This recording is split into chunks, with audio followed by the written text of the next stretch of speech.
I showed how the gold price, if you like, moved very similarly to how it moved in Germany after the First World War. And as I'm sure most of your viewers know, that culminated in a collapse of the Reichsmark. And the collapse was absolutely total.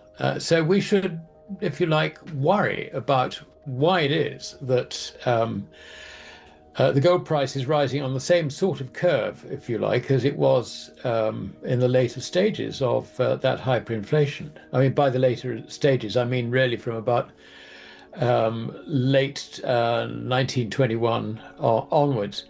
And I mean, the answer to this is quite simple, and that is that the dollar is, if you like, in the early stages of its final life as a fiat currency.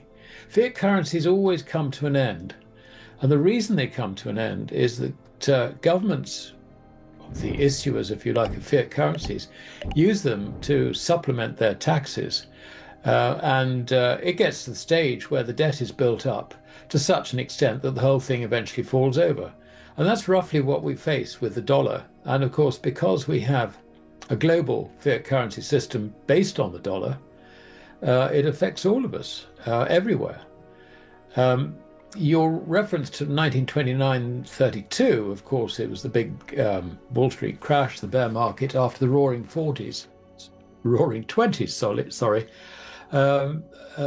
when you had a similar credit bubble, but this one is far bigger. Also, you had the Smoot-Hawley Tariff Act, which imposed extra prices on imported goods.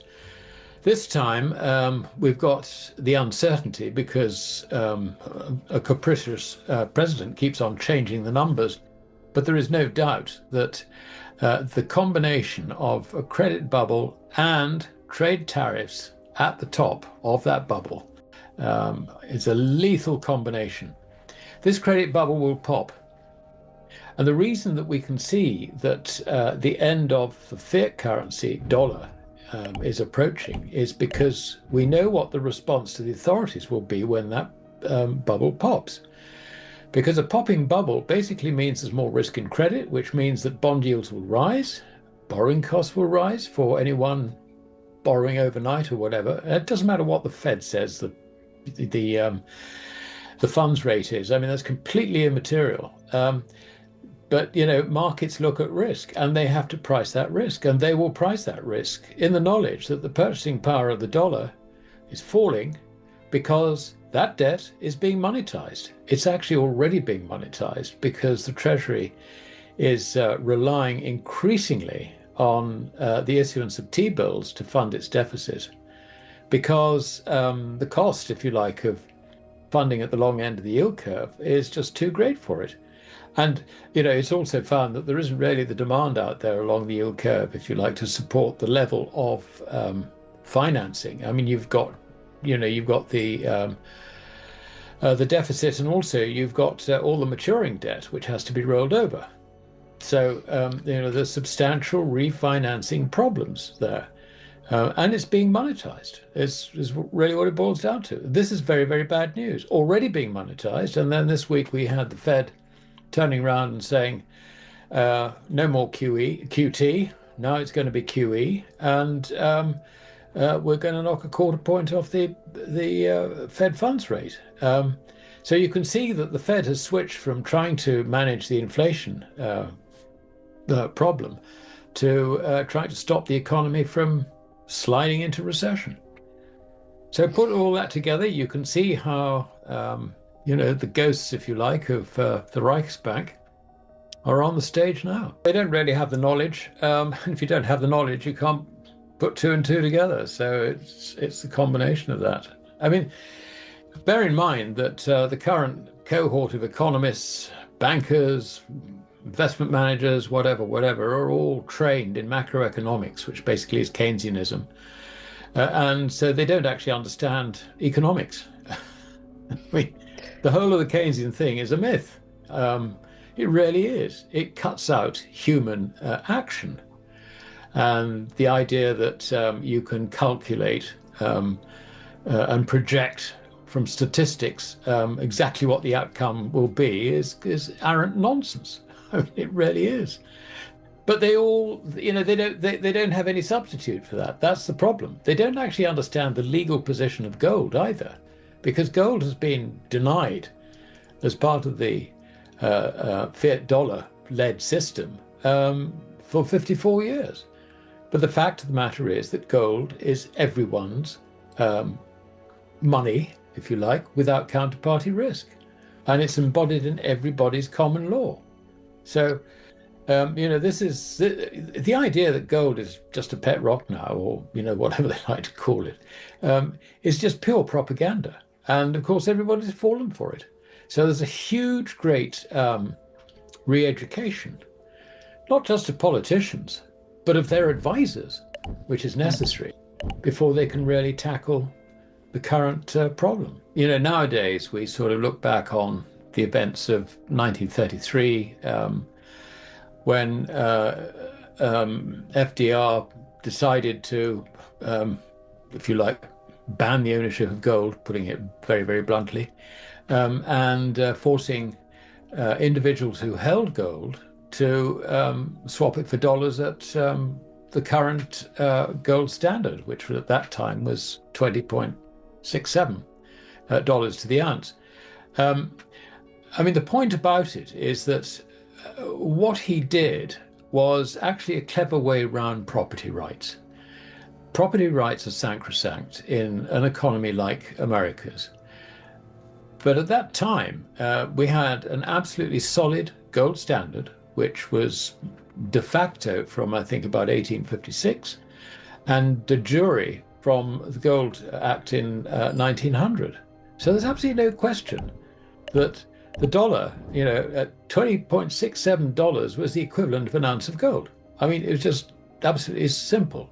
So using that basis, he forced everybody to exchange their gold for dollars. There was no confiscation. It was just an enforced swap, if you like, of property. So, of course, the fact that he subsequently devalued the dollar by 40% in 34 was, is a separate issue. That undoubtedly is what he had in mind when he forced everybody to submit their gold. So you can see that, it's a sort of, if you like, it's a bit of legalese, really. The effect was the confiscation of gold, but in legal terms, it wasn't quite, if you see what I mean. Mm-hmm. I think it does actually inform us today.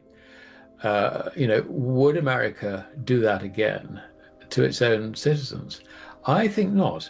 The problem is that the gold standard, believe it or not, is at $42.22 to the ounce. So quite obviously, if the market price is $3,900 or whatever, and you're forced by executive order to exchange your gold at the rate of 42.22 to the ounce, that is actually definitely, stealing your property. Or stealing the value of your property. Anyway, so one way and another, I don't think it's so easy to do now. I know everybody thinks that, once bitten, twice shy. This has happened before, and therefore it might happen again. It might happen again. Bear in mind that, we could be talking about legal niceties when it comes to the future of gold ownership. So, these clever guys will probably find some sort of way to do it if they really were determined to do it. But I also think it's not in their interest to do it. There's a Chinese proverb: the wise man sits on the hole in the carpet, to basically hide the deficiency in his house.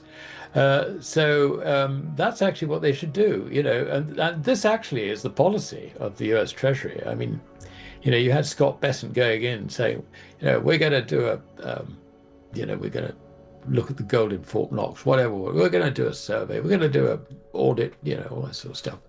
Of course, as soon as he's in the Treasury, he's firmly advised, I wouldn't do that if I were you, Scott. Shut up. You have to ask yourself why. It's a sort of question of shut up. There are two possible answers to this. The first is the obvious one that the official line has been that gold is now a pet rock. It's got nothing to do with the monetary system, so don't talk about it. That's one option. The other option is that actually there is likely to be a deficiency in the quantity of gold. So the report that they've got, what, 8,130 tons, or whatever the current figure is likely to be incorrect. And it's not just because it hasn't been audited properly. I mean, you have to bear in mind that really from the sort of early 80s, when the LBMA really started going, gold was the basis of the carry trade in order to buy US T-bills. And so, you would go and lease gold, say, from a central bank, sell it into the market, apply the proceeds to T-bills, and so your cost of funding was roughly 1%, and the return you were getting was up to 10%. You know, and you leverage it up if you can, absolutely. I mean, this is a brilliant trade. But what happens to the gold? It goes into the market. Does it ever come back? Well, not really. That's the trouble. And Frank Veneroso, who is the analyst who did most work on this, he was also talking to people I knew in the old days, like Terry Smeaton at the Bank of England. I mean, his sources were top flight. They really were. He reckoned that somewhere between a third and a half of all central bank gold had gone out in lease and probably disappeared, if you like, not returned. So what you have, I mean, if you open Fort Knox, you'd probably find a whole bunch of IOUs sitting there rather than the real stuff. And of course, the other problem is that we wonder why it was that the Federal Bank of New York, which basically stores earmarked gold for foreign central banks, was so reluctant to return as little as 300 tons of the Bundesbank's gold to it. What was it, 10 years ago or 7 years ago, whenever it was. There was it was, and not only that, but they wouldn't let the Bundesbank look at its own property. They were denied the right to go and have a look at their gold, to check serial numbers and all the rest of it. Oh, no, can't do that. So, there's definitely some skullduggery going on there. I think that's the other reason, basically, why every Treasury Secretary is told, shut up, don't talk about it.